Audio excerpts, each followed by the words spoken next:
La chaumière abandonnée, extrait du chapitre 16.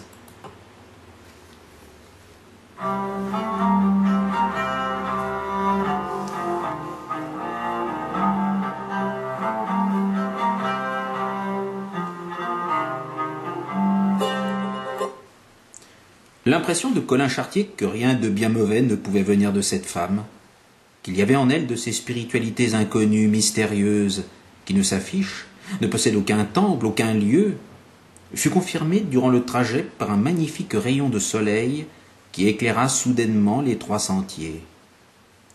Il pensa malgré lui que le cœur de cette femme attirait la lumière, que Dieu lui adressait un petit signe pour l'inviter à cultiver plus encore les générosités de son âme.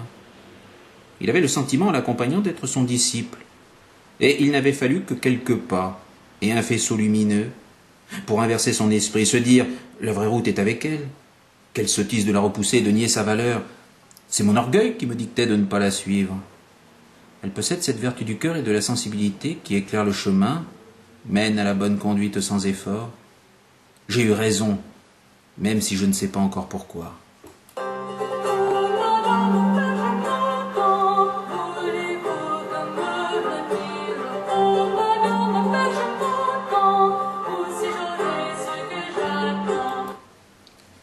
Pendant qu'elle lui montrait ses dernières récoltes dans les coteaux en contrebas du village, la place de l'église commençait à être envahie des commerçants et visiteurs, tous présents pour la grande foire annuelle de la région. Branle-bas de combat pour les savetiers, rémouleurs et baladins. L'occasion était trop belle d'écouler marchandises et services pour dormir sur ses lauriers. Sécateurs, cisailles, haches, cuir usé des sabots et vielles étaient de sortie. Des légions de colporteurs, d'ambulants, de soliers, bourreliers et arracheurs de dents investissaient la place en quête de bonnes affaires. Surprenante apparition, toujours renouvelée, que cette foule d'inconnus en provenance des 4 coins, à l'amorce des grands trocs, foires et salons.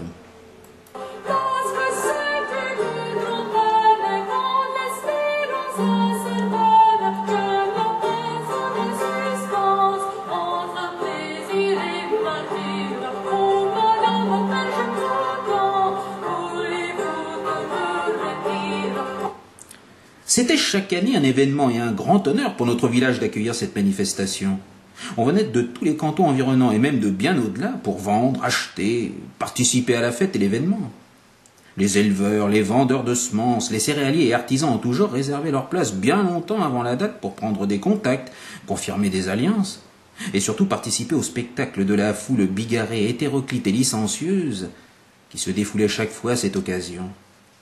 Des fanfares, de jeunes groupes de danseuses, une multitude de petits vendeurs et des femmes exhibant leur charme ne manquaient pas à la fête.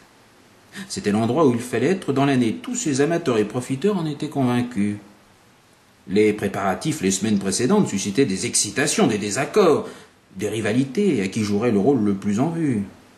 Le conseil municipal, habituellement si calme, si endormi, devenait une foire d'empoigne, un tournoi d'influence et d'intimidation. Des groupes d'intérêt se formaient pour la circonstance, aussi vite dissoutes dès le lendemain. Des complicités naissaient, des arrangements secrets se répandaient comme des fleuves en crue dans les couloirs de la mairie. Les employés municipaux, le reste de l'année ignorés et laissés pour compte, répartiteurs des places, délivreurs des sésames, en application des consignes des élus et décideurs, faisaient l'objet de toutes les attentions, étaient plus courtisés que des reines de beauté.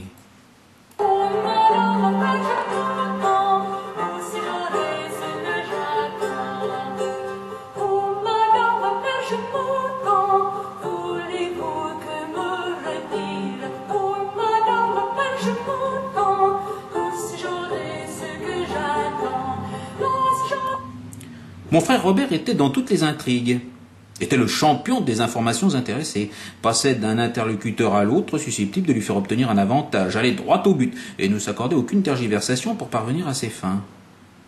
Cette année, il avait une motivation supplémentaire, celle de rencontrer Christine Chevalier, d'échanger avec elle des regards, quelques mots, même en présence de son époux.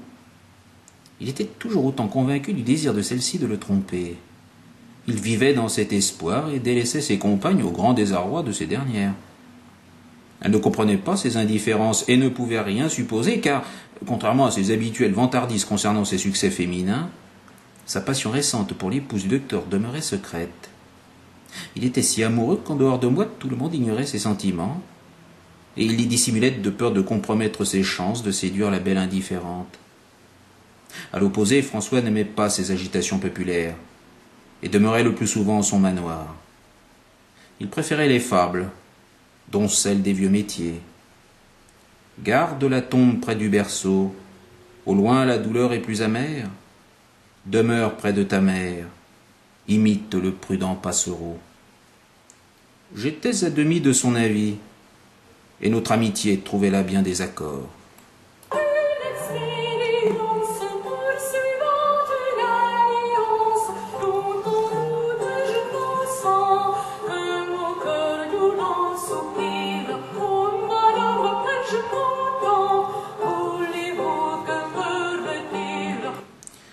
Les jours précédents, les montages de stands et des estrades donnaient lieu à des tensions, des énervements, des querelles d'autorité. Chacun voulant se convaincre soi-même et toute la société que ce serait grâce à lui ou son équipe que la fête serait réussie.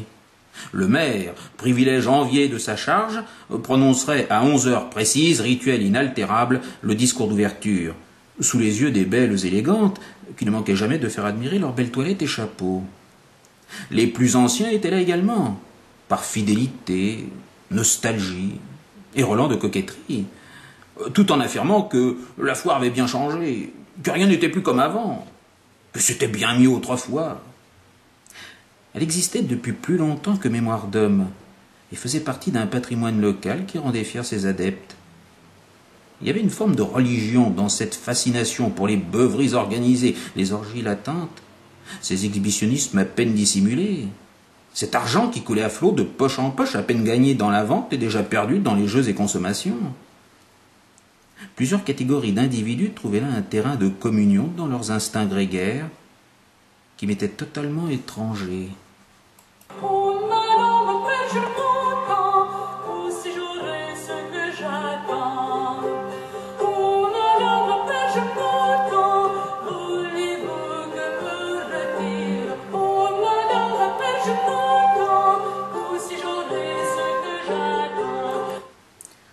On venait de partout pour se régaler la panse, boire en abondance, sans crainte de critique, regarder les femmes, profiter d'une opportunité et surtout pour faire partie de cette foule immense au sein de laquelle fleurissaient des vulgarités célébrées comme bienfaitrices. Qu'une gourgandine, par exemple, se livre dans un fourré à l'exercice attractif du déshabillage, et le bruit courait chez les hommes à proximité qui cherchaient aussitôt la mignonne, comme si leur salut en avait dépendu. Les dames, les enfants et les naïfs se demandaient à quoi étaient dus ces petits attroupements ponctuels devant une végétation, un coin de rue. Les hommes mariés, accompagnés de leur épouse, en ressentaient une frustration évidente et regrettaient leur jeune temps de liberté. Les plus chanceux avaient droit à de petits baisers furtifs et coquins, et les lèvres des coupables de ces rassemblements rencontraient en une journée plus de bouches qu'un bataillon de bourgeoises en toute une vie.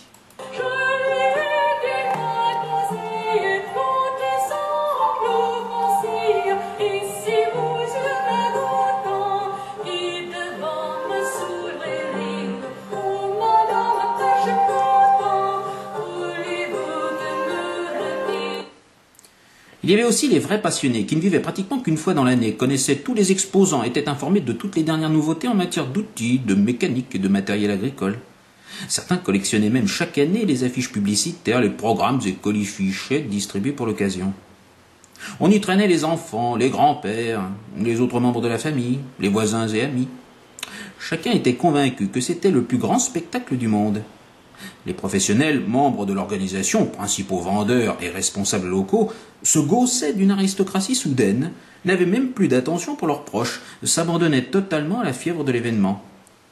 Leur mine était hautaine, détachée, à la fois absente et concentrée, et n'avaient que de rares regards vers cette foule qu'ils considéraient en ce jour comme leur peuple, soumis et obéissant.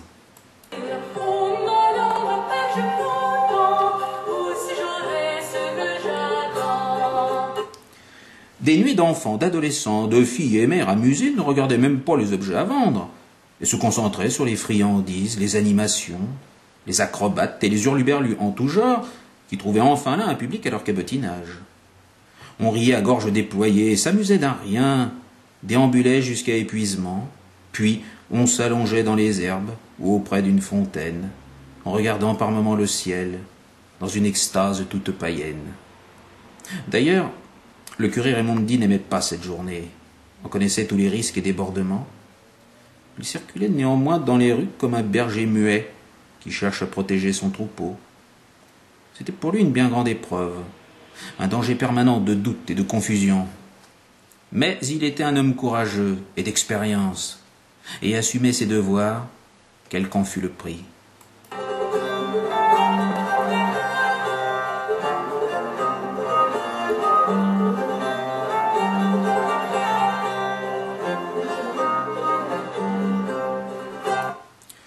On trouvait aussi ceux qui souffraient chaque fois du bonheur des autres, de cette joie simple et amusée d'être ensemble, rassemblés pour la circonstance avec des inconnus, sans lendemain.